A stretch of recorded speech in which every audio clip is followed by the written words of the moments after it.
What's going on, next? This is Eggs. Now I am thrilled, alright, absolutely thrilled, mate, to listen to some soft dubstep. No, I'm legit excited though, guys, to bring you this this video. This is a video about Shaco's runes, so the best runes in my opinion for him in Season 8 or pre-season, whatever. And the early game strategy. How you guys, I made a video last season on how to have like a 75% win rate on Shaco, mastering the early game. And the key for that strategy was to hit level 3 at like 2 minutes 20, like really early in the game, and it just gives us like a massive advantage over everyone, because everyone is still level 1, level 2, and their jungler probably hasn't even, you know, done their second camp yet.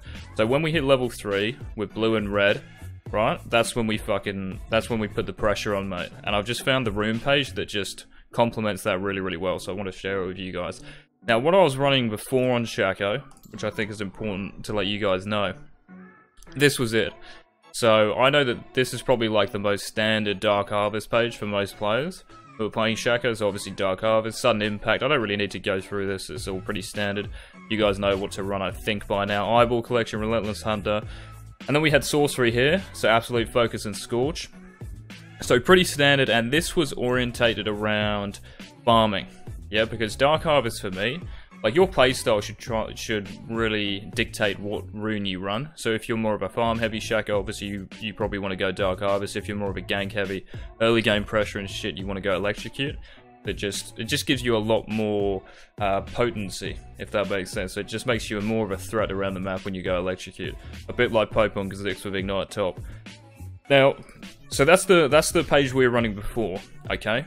Now, this rune page right here, and I'll show you why this is, or I'll tell you why I think this is the better rune page, especially for the strategy I'm going to be running, which I'll get into very soon. So we go Electrocute, which is just like an empowered version of Thunderlords, right? Sudden Impact, Eyeball Collection, so they're all the same, these last three, it's just Electrocute we're running differently in Domination. Now this is where it gets interesting, this precision tree here, so normally we'd be running Sorcery, this time we want precision. So we've got the Alacrity, which gives us permanent attack speed.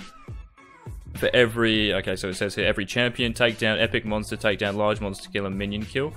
And so this allows us, right, so when I play Shaco, I love to go Berserker Grease just because it helps with clearing, early game fights. It just really, really helps us kind of get in the game and become relevant mid-game. But for me, like this rune... She pressed A and then ordered me! I've just got to follow her. While doing a fucking video, I'm done. Right, so sorry about that, that was an ick. Alright, so this is Alacrity stuff. Okay, so as I said, gives you attack speed. So this allows us to go mobiles. This could even allow us to go Ninja Tabis or Merc Treads, depending on their comp. This just allows us to be a bit more versatile with our boots, right? And every game so far I've gone mobiles.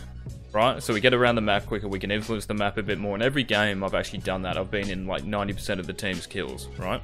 Which is very, very important, I think, jungling. Because jungling now is mostly about early to mid game, even early game, and just getting your lanes going, especially in high elo games. Like, if you can have a big impact early, you're probably just going to snowball off that and win. And this one you go Coup de Grace. I cannot remember, hopefully that pronunciation was right, I cannot remember what this was in the old Mastery tree, but there was one exactly like it, so we just do more damage to champions who have less than 40% HP. And this is good because normally when you backstab like an 80 Karen Shaco, they're probably going to instantly be less than 40 HP anyway. 40% HP anyway. So this just allows us just to, like, you know, secure the kill. So that's the rune page, boys, alright? So that's what I've been running, and I want you guys to try it out. Let me know what you think. I think this is definitely the best rune page for Shaco that I've found.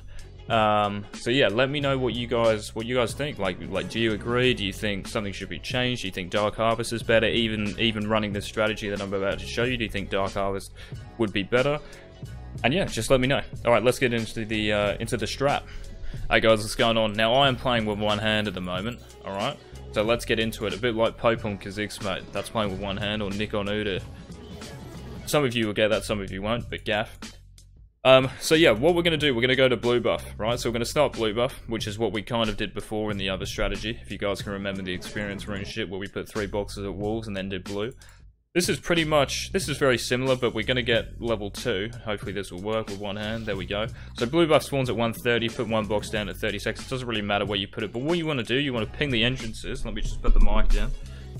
before anything happens, you want to ping these entrances for your team just to watch. You don't want this strategy to be ruined because they just come for some simple evade, which could be easily prevented. Put another box down. So yeah, I saw this Korean Shaco do a very, very similar strategy, but he didn't actually go for like the level 3 or the early game pressure. He just kind of AFK farmed. But he did it like so efficiently and so effective. I was like, what the fuck? Surely this can be kind of adapted in a way that we can do something in the early game like we used to. And this is it. Like, this is, you guys are watching it, mate. So you people who watch this video, right, have an advantage over fucking everyone else who won't watch it. So you guys are getting, you know, getting yourselves into some red hot strats, mate. Okay. So this blast cone that will appear here, we want to put the box around there, yeah? So around, like, if you were to draw an imaginary line from that blast cone to walls, that's where you want to put the box, somewhere in that vicinity. So I'm doing this one-handed so you guys can hear my voice really nice. Now, if we had a leash on blue, which we would get from our top laner, we wouldn't have to put another box down. So I'm just going to do this. Oh yeah, I've got a Q here. Let me put the mic down. So we obviously level up Q. Q over here. Get the blast cone over. That box will kill that small wall. Put another box down there and we're good to go, mate. So this is how we hit level 2 quick. Obviously pop a pot if you need to. You want to backstab these obviously as much as possible. And we're almost level 3, right? So all we need to do now is our red buff and off we go. Now, I will show you real game examples, of course. Let me put the mic down again. Of me doing this in, you know, really quick time.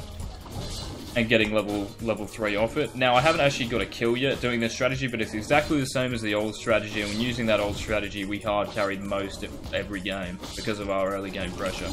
We smite this, and that's 227 we did it. And that was without a leash.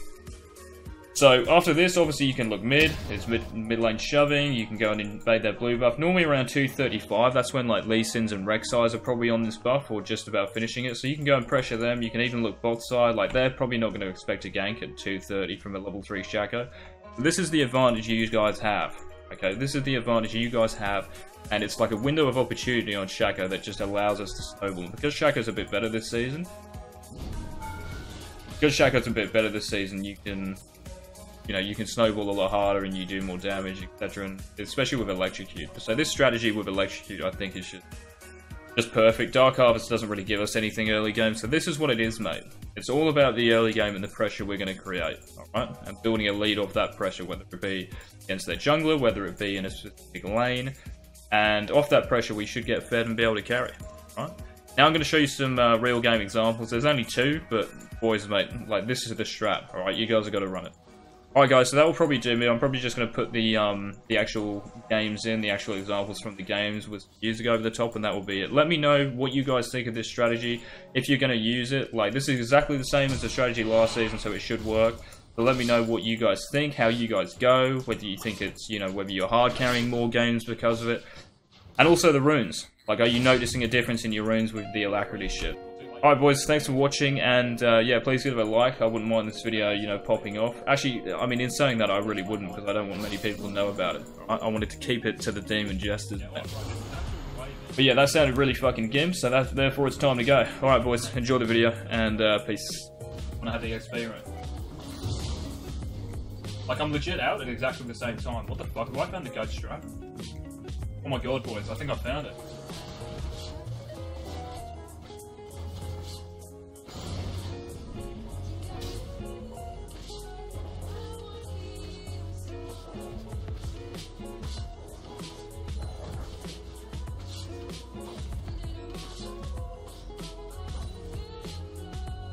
He's using Ghost too. What do you mean, ghosting me? Rob, get me out.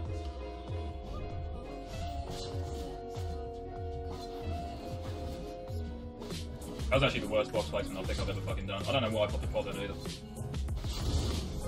Yeah, how quick we do it? 223 if you do it properly. And we're off.